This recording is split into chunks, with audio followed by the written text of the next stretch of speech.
Cannabis is medicine. And it's awesome.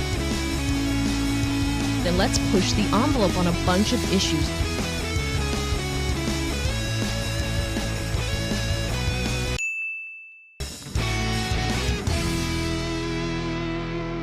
If you have something that is able to grow in nature and it exists on its own, every single component allows it to be what it is right now. So intuitively. So if you have the entourage effect, and I know a lot of people poo-poo it, they say it's called pseudoscience, but why does it not make sense to you that the plant as a whole would work better or be more efficient or be what you want as opposed to just one of its pieces? The sum of the parts is always less, is always more rather than the individuals. Are most pharmaceuticals that way when they get them from like these plants in the Amazon, or do they just take a little piece of it? That's my business, and I'll tell you this. Oh, well. I don't know what they're doing in big pharmaceuticals. Honestly, they do these billion-dollar experiments. I really have no idea. I don't think that there's no pharmacological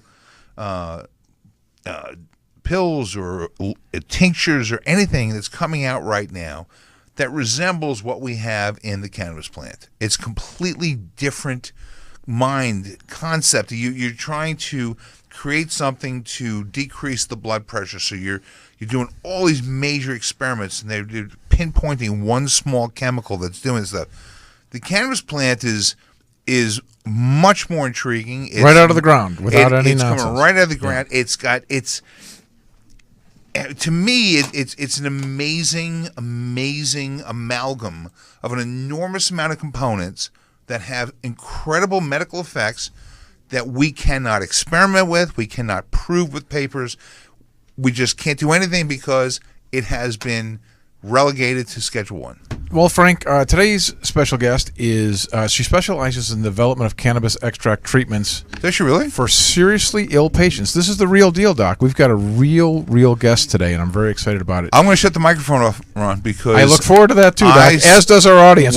I'm getting inundated with tweets and all kinds of stuff now. We spoke earlier to her, and you can introduce her, but we spoke earlier, and I realized that I'm kind of out of my league right now. Well, forget all the medical training I had and all the patient sites.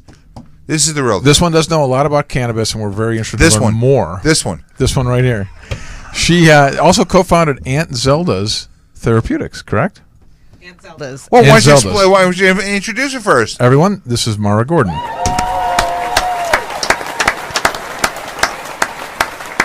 Welcome to the show, Mara. Thank you for having me. So tell us a little bit about what Aunt Zelda's actually is. Before we get to that. Oh, here we go. Is it true that this is Zelda Fitzgerald from F. Scott Fitzgerald's wife? No. Okay. No. But good shot. I'm done. Thank you. Thank you very much. Please tell us what Zelda's all about. I'm going to take this stuff off now. Tell us what Aunt Zelda's all about.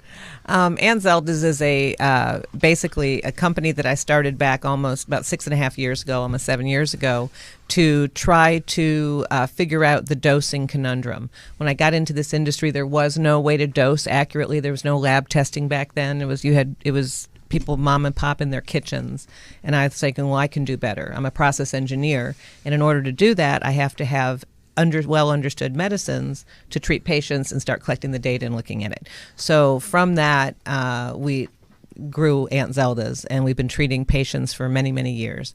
I have also have a group of doctors and nurses who are working with us through Calispring Wellness, because they can't work for a company that touches the plant, and they're trained in the endocannabinoid system. They've been working with us for years, and they see our patients. Zelda Therapeutics, without the "and," is a company I have out of Australia, and we're funding preclinical and clinical research around the world. We're doing studies. Awesome. Which is the Doc and I often talk about on the show. One of the problems with cannabis is the dosing issue, and that when people do edibles, they overdose or they take too much because they don't realize what they're taking. And we've had many instances and many examples on the show where they buy a brownie, it says 100 milligrams or whatever, and they take part of it. It's never accurate. Have you found that to be the case? Absolutely. The reason we're called Aunt Zeldas, to go back to that, to tie it into this, To antagonize them. Go ahead. It's because that's her aunt. Well, it is. And when we first started, I was looking for a vehicle for our oil, and I found my Aunt Zelda's carrot cake recipe. Oh. And Look it at was this. Now it's coming together. Yeah. Coming together. Yeah. Go ahead. Keep going. So my Aunt Zelda's carrot cake recipe that uses lots of oil. So we started out putting our oil in the carrot cake, and we found that anytime you have an edible, you are not going to have accuracy in dosing. And it's also not scalable. And a very smart person said to me, stop building everybody a house and just supply them the lumber. And so it made a lot of sense. So we just make the oil and you take it. Because we only work with very seriously ill people, we don't have any kind of a wink recreational medical part to it. Edibles are really not the way that we recommend that people medicate. Because of the inaccuracy, the limited bioavailability, etc. Do you have any other relatives who have made any type of food products That you've named the same. that you would think of possibly using some of the oils in? My father, What's his name? Fabulous Frank. See, now you're just encouraging. See, now you're poking the bear over there. feels Now good. you're My encouraging. father. It feels good. Thank you. Yeah, my Thank father invented Fabulous Frank cheesecake on a stick, and you can medicate cheesecake. Have you? No, Is Hey, there there's an elevator that goes all the way to the top. Can we go on it? no? No. But why not? because I think that it's important that people know what's exactly how to dose, and you can't do that when you put So it in you food. use mostly tinctures and things? And It's all infused oils or Infused oils. extracts. Yeah, Right. yeah. Right. Which is the real serious medical side let's of go this. back to the carrot cake then. So you're not putting the oil in the carrot cake. You've never No. made any of that stuff. Absolutely made it for the first several months, Right. and then we realized that it wasn't That as this accurate. is not what you want to do. Right. You want to be able to actually give accurate dosing, so you can actually treat this like medicine. This isn't Yes. because if all the oil goes to one side of the pan, you have absolutely no idea if one side of the pan is going to be more Precisely. okay. She's doing exactly what we've talked about from day one. Yeah, but she that we figured it out. want On, it to but be she done. figured it out on her own. I mean, she Yeah. had to figure it out. First, she started like everybody else does. I'm going to put it into this food, Yeah. and then realized, well, this isn't really medicine. This is not what I'm Right. doing. It's I'm not candy. right. I'm not. Yeah. I'm not. This is not Right. right. I'm actually minimizing Right. the power of the plant by actually doing something like this. Like one of the problems that I have is this whole concept of calling something recreational cannabis. You know, even if you're using cannabis for the THC effect, for the high, you're still getting the CBD. So you're still getting the medicine, the potential medicine, and the combination of the THC and the CBD. Wait a minute. Did you just say the CBD is the medicine and straight the 'em out. THC No, is no, not? no. What I'm saying Yeah. is that even if you're using it for this THC effect, Mm-hmm. you're still getting the medicinal benefit of it. The combination of the THC, the CBD, the CBN, the CBC, the terpenes, the flavonoids, all that stuff. You're getting all that stuff. So even if you're looking for it, if you're using it for the high that you're getting with the THC, you're still getting the medicine. So how do you call it Straighten them out. recreational? Straighten them out. Tell them how wrong he is. Go ahead, please. Is that am I wrong on this? You're not wrong. I would say it's more of a lateral move. It's a side move. And Right. that is that, there's over 11,000 different chemovars now that are out there, and quite a lot of them have no CBD in them at all. And so you can be recreating with cannabis and not be getting any CBD and just be getting THC. And the reality is the vast majority of the recreational products are made with a process that eliminates everything except for the major cannabinoids. And then they put in artificial terpenes. Okay. Are there still medicinal benefits in the products where there are no CBD whatsoever, and you're using them THC? You're using them theoretically for recreational purposes. Are you not getting the medicinal benefits from using the THC? 100%. Well, then how do you call it recreational if it's medicinal? One of my specializations is pediatric cancer, Okay. for example. Right.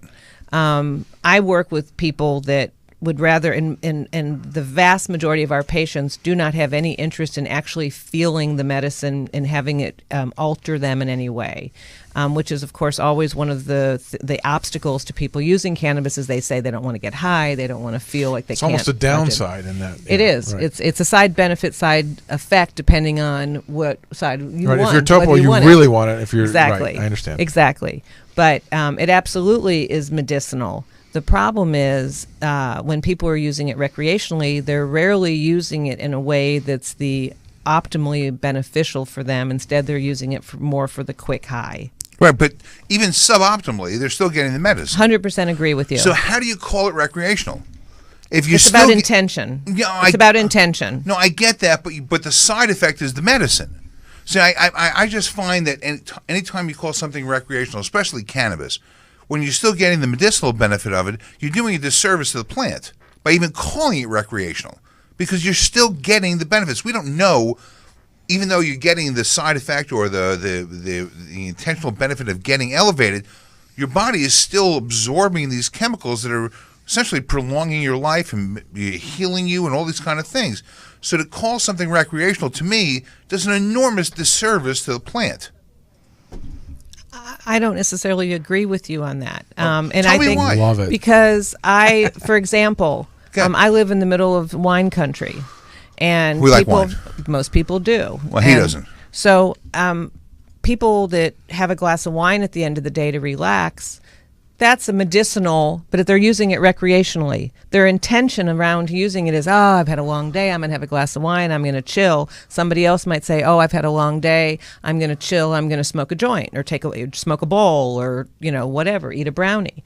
It's about the intention on it versus somebody who says, I have this morbidity, this diagnosis, and I'm going to look at how my endocannabinoid system works and how I'm going to treat it and which cannabinoids and which terpene combinations are going to be best for this disease, and I don't really care how it makes me feel. I care about how it's affecting my body. They're in fact going away from the feel. So you're saying that it's at the end of the day, if someone has a glass of wine, that is medicinal or recreational? It's recreational, but you could say to them, from the argument of the same thing about the cannabis, they're going to use it recreationally, but there's a medical benefit. You could say, there's esters, it's better for your health to have red wine, whatever. Right. It's still not being used because a doctor's not going to prescribe it to you. You're not going to be taking it as directed. You're going to be taking it as you want to take. Well, a doctor can't prescribe cannabis right now either. In California, right? Right. You can't prescribe. Right. I mean, they're trying to do that in Pennsylvania, where they're actually trying to make doctors give dosages and all that kind of stuff. But at this particular point, doctor's not writing a prescription for cannabis. They're writing just a recommendation letter for you to self-medicate. And then they come to people like us. Right. Right. Isn't part of the difference between recreational and medicinal dosage? It's about dosage and intention and the purpose of why you're using it. And when somebody's using something medicinally, they're following a set of directions and they're following it accordingly, and they're validating it with, let's say, if it's cancer, you have scans and cancer markers and things like that to validate if it's working or not. If it's insomnia, you can look at it and see how many hours of sleep are you off your Ambien or Lunesta, etc. If it's recreational, the measurements aren't there the same way. Other than, did you have a good time?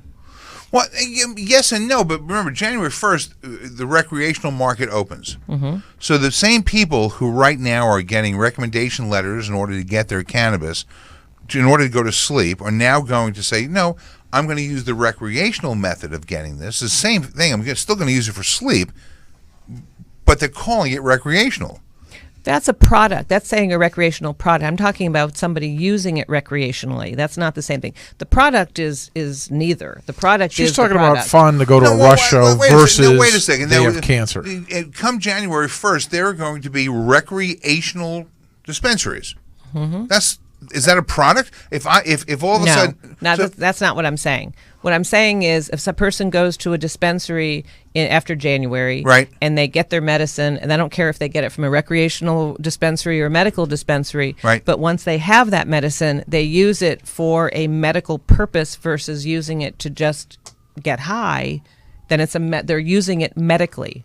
So I'm still confused because in January, if the same person who is seeing me right now for a recommendation letter for cannabis, so that they can access the dispensaries, because that's the only dispensaries we're at right now, all of a sudden, you know what?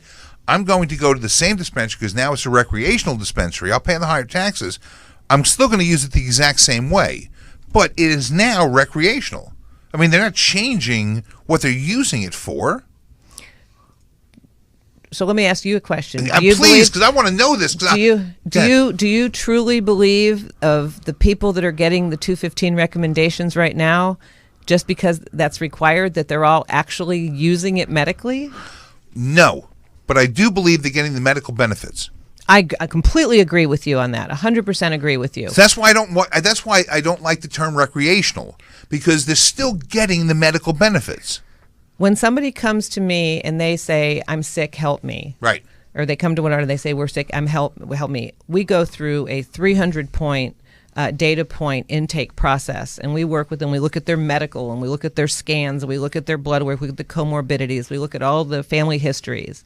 When you go to somebody that says, "Boy, I'm exhausted, I need something to ramp me up or something, or I don't want to take whatever, I just want to get high," then they can go get a dispensary and go get whatever they want. They're not going to come to somebody like us. They're going to go to more of a recreational, where they're going to ask the guy behind the counter, "What do you use?" "Well, we got a sale on Blue Dream," and they're going to buy Blue Dream. Right. People don't buy my products based on price or what the bud tender recommended. They buy them based upon the lab results and whether they're going to be the appropriate one for what we're treating. Now you're dealing with not a wide range of patients. You're dealing with a specific group of patients who are really sick. Yes. All right.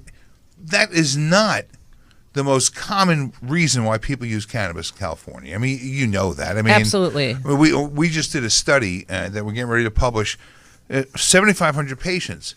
People are not using it for ALS. They're not using it for dementia. They're not using it for very, very Huntington's chorea, which is really sick people. These are very, very sick people. I'm sure these are the people that you're seeing. 50% are using it for sleep. 40% are using it for anxiety. Pain. I mean, that some version of pain. And pain is actually like 4 or 5 on the list based upon the stuff we just did with UCLA. So that's not the majority. I mean, you're seeing a very, very specific group of patients who are absolutely sick. Absolutely. I completely agree. And here's what my theory of what's going to happen in January. I think what's going to happen is there's a lot of people who have been resistant to getting the medical card, getting the 215, because they under some misconception that they're going to end up on some roster somewhere.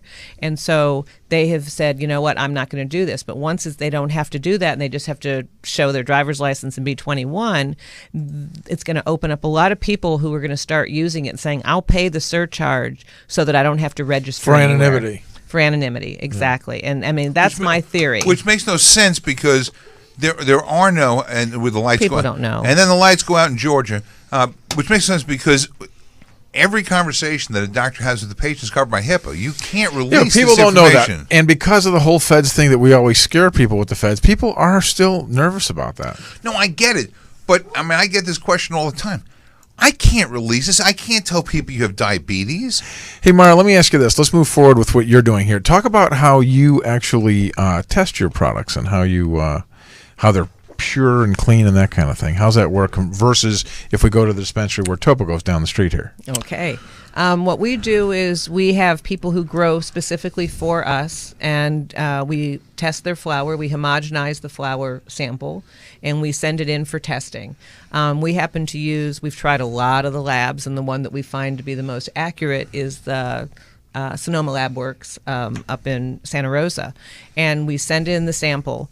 We then will concentrate some of it to see how, if, like, for example, it might show clean for mycotoxins, aflatoxins, heavy metals, etc. But once it's concentrated down, it might appear. So we'll go ahead and do a test sample. Once we have the fact that the flower is clear, we understand the profile, we'll go ahead and, let's say, for example, that we take 50 pounds of ACDC or some particular flower, let's just say. We then will run multiple 8-pound batches of it, and each batch will be individually tested. Some of it will go into infused oil. When it does, that gets tested. When some of it goes into extract, that gets tested. What are you testing for, like molds and pesticides? All of that, but once we test that in the flower and in the first concentration, we know that we don't have to do that again. But we do test for the terpenes and cannabinoids over and over again, so that the only way that you can accurately dose is if you know specifically what's in the medicine. If you just have a vague idea, and what I see a lot out in the world right now is people are testing and then they're putting that same lab result on multiple batches or multiple things, and it's not accurate, because when then we independently test them again, the numbers don't match. And why that matters is if you have somebody who's on a very specific therapeutic dose for a serious illness, they need to know that their lab results actually match the medicine that they have. I can tell you just a very quickly one story if you're interested. Please. Okay.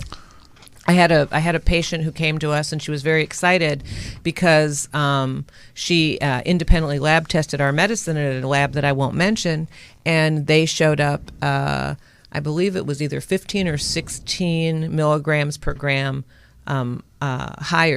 percentage higher than we did on our test results. And she's like, I want to buy all this up to give to my 3-year-old for her brain tumor, because I will get more bang for my buck. I'll be able to be cheaper, all that. And I said, but that's not the result. That's not accurate. It's an inaccurate lab result. And she's like, oh, no, they did it. So we ran it again, and we did this. And as it turned out, we were right. The other lab was scamming. It's one of these that sells its THC numbers to get higher. And I said to her, okay, let's say you had done that.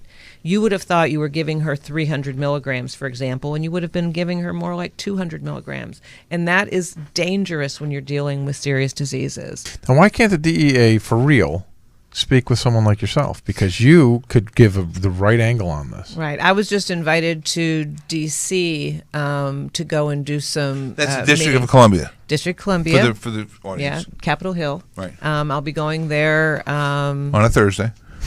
In November. Okay. And I will be speaking with various congressmen and see what we can do.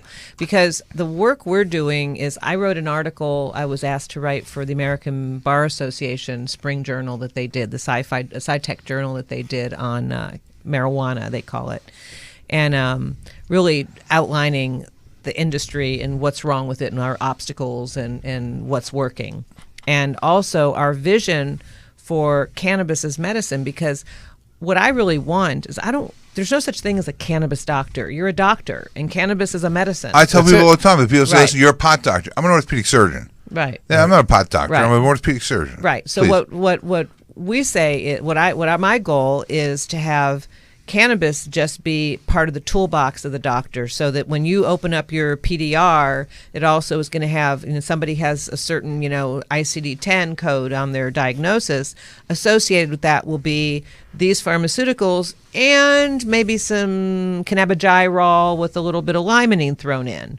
And so that they'll say, oh, okay, this is an option. And if I do that, I could lower the dose on this pharmaceutical because of the cytochrome P450 or whatever the doctors should know how to do. And we've enabled that. I've built an EMR and designed it that we've been building, that we've work for doctors, so that a doctor doesn't have to be an expert in this, but that they still can include cannabis in their treatment protocols for their patients. Because, it's just pathetic. I was at this thing today with these wonderful, wonderful people, and I was listening to them and the drugs that they're taking for things that cannabis, it's a no-brainer. Some of the things they're taking, they were all on sleeping pills. They're all on this. They're all on inflammatory. They all are anti-inflammatory, all these different things. And it's like, we could just eliminate all of those right now with one plant. You might have to use two different hold on, right profiles. Now your one of your favorite bars in L.A. is the Toolbox, but that's neither here nor there.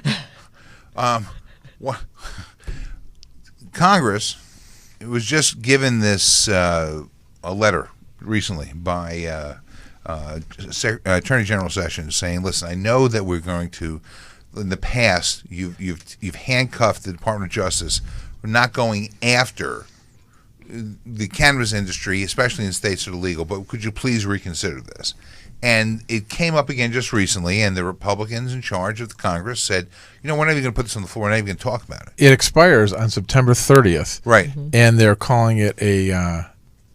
it's not even going to. They're not even going to allow them to vote on it. They're just going to just take it completely off the table. It's unreal. So you're working this hard, and you've got this that's just hanging out there. I mean, you're meeting with people, you're talking with people, you're advancing the science, you're doing everything right, when you know that you're not really playing with an even playing field. Mm-hmm. I mean, it's got to be exasperating. I mean, we don't do that. We're just watching this stuff and commenting on it, seeing patients. But, I mean, you're in the trenches. Yeah, I was wondering if she could mind speaking a little bit to some of the serious patients that you're dealing with and seeing if you've seen any progress through cannabis, helping them with cancer or some of these serious ailments you've mentioned. I can give you, obviously, we don't only treat children, not even at all. But two of the people I was with today, I was with their parents. And two of the boys. One of them has rhabdomyosarcoma, which is a very serious form of cancer. Soft tissue sarcoma. And it was right on his carotid artery. And we started treating him about 4 years ago. And he's been in remission for about 3.5 years. He's doing fantastically. He's back in school. The only problems he still is on a maintenance dose, because once you stop the cannabis, the problem is, without going down another hole, but is the same deficiencies or, problems with your endocannabinoid system that allowed the cancer to develop in the first place will still exist. So you have to keep giving the cannabis in order to keep it at bay. But the only physical problems he has are those that he has as a result of the radiation chemotherapy. He like the neuropathic issues, things like that. Now, the other little boy that I was with today, in fact, I asked the mother, I said, are you private about this? And she says, oh, no, I tell everybody. And she says, in fact, I want you to start using a picture of Jackson on your website. And he's a little boy who came to us. He had hepatocarcinoma, and liver cancer. And the family opted initially to do a liver transplant. And of course, we all know that you can do a liver transplant, but you're not going to get rid of the disease. You're just going to move it, kick the can down the road. If you believe that cancer is a systemic disease, not precisely. You can't. Do you cut believe out that? Yeah, absolutely. Absolutely. Okay. That's right. Just because you cut off a woman's breast doesn't mean she doesn't have breast cancer in her body. Exactly. And so, sure enough, it showed up in his lung. And so this time the mother said, I'm going to talk to Mara before we start chemotherapy, because the oncologist was like, we have to start chemo. I mean, we have to get really, Which really are aggressive. heavy drugs. And we have to get very aggressive this time, really go after it, because once it metastasizes, it's a much more serious situation. And she said, well, I'm going to call Mara. And she called us and she says, this time I'm ready to start. And I was like, great. So we started him on the medicine, and we were working very carefully because he's on a lot of anti-rejection medicines, and it was, with the supervision of one of our doctors. And it was several weeks before they were going to be starting the chemotherapy. He went in the end of the week before they were going to start on the Monday to do the scans and the blood work for the, just to make sure that he was healthy enough to give the chemo to, and also as a baseline.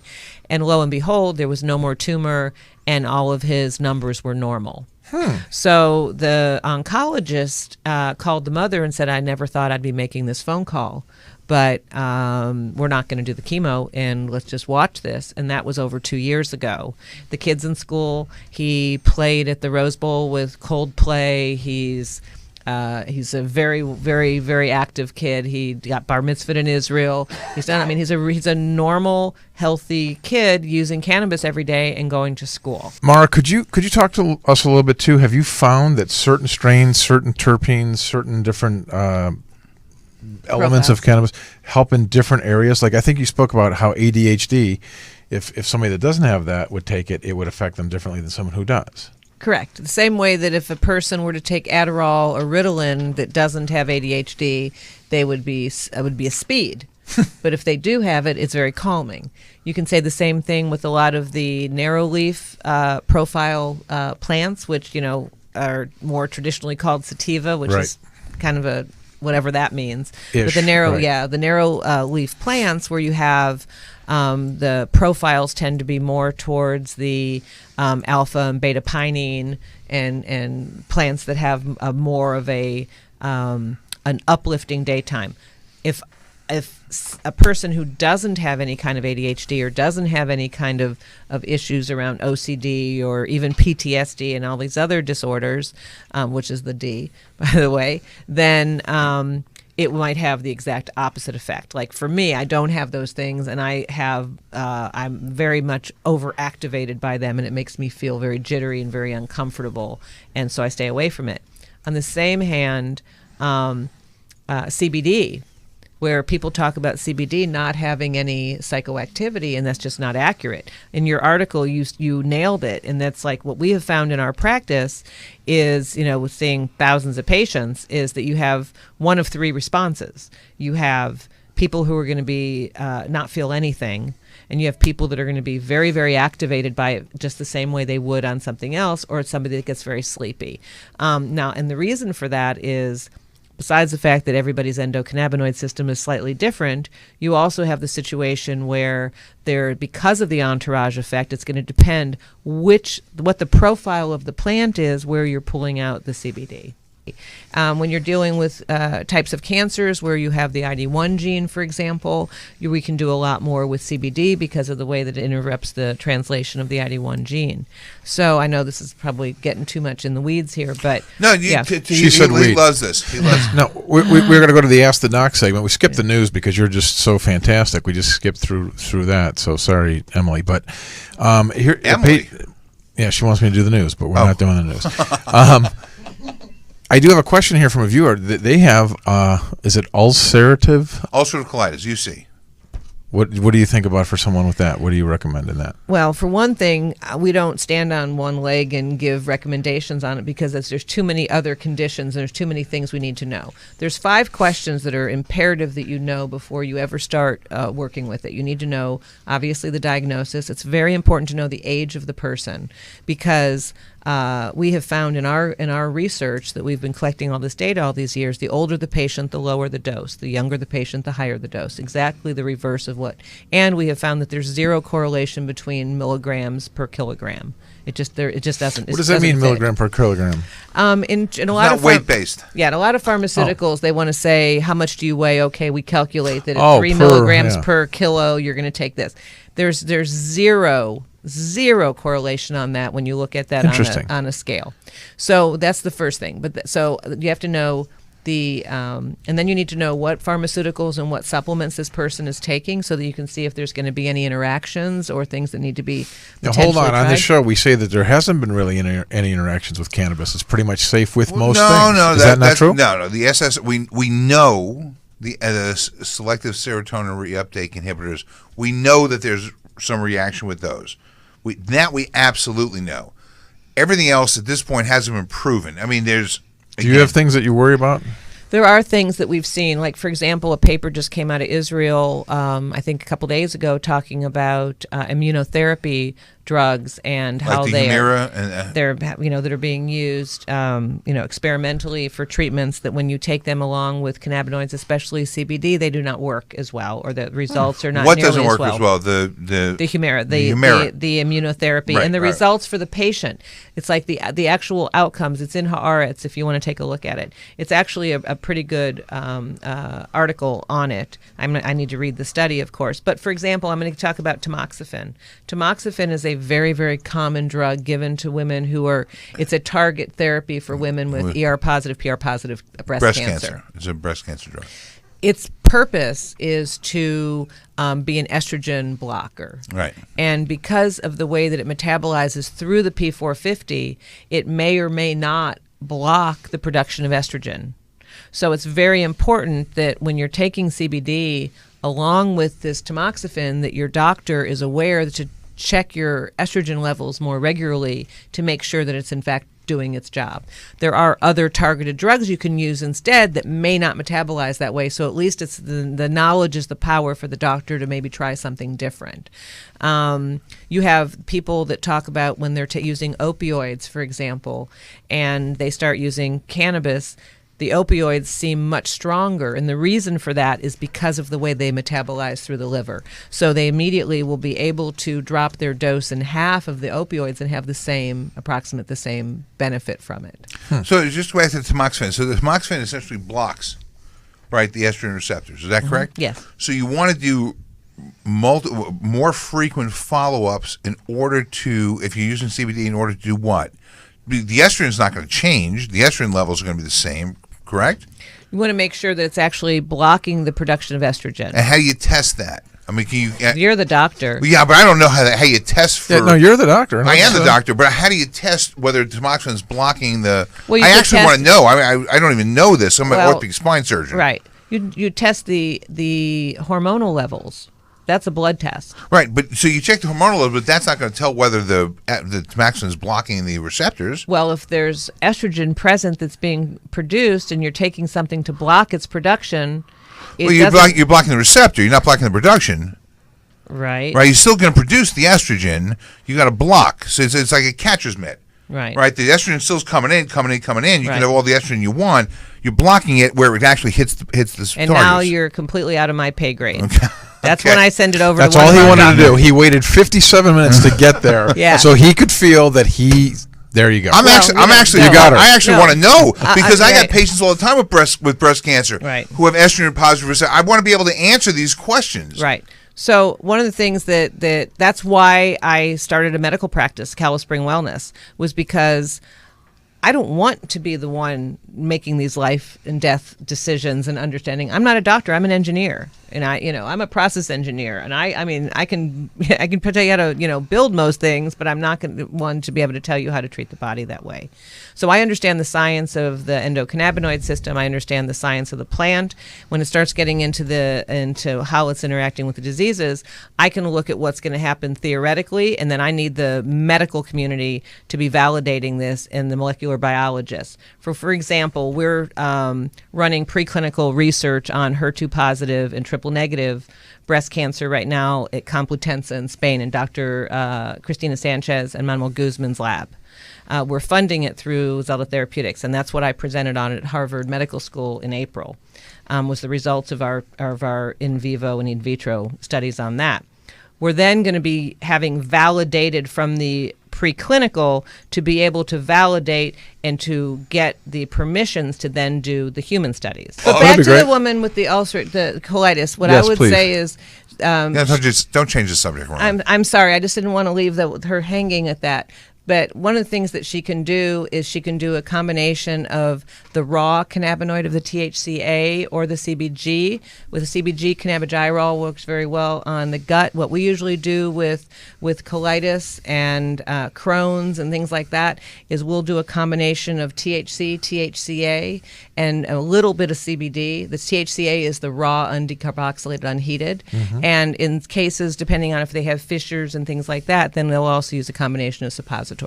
Thank you for answering that, because they really wanted to know. Yeah, thanks for telling me. I had no idea. Ron, it was great seeing you again. Yeah, so Doc, I'll see you 1 week from today. We'll be here. Thanks, everybody. Good night.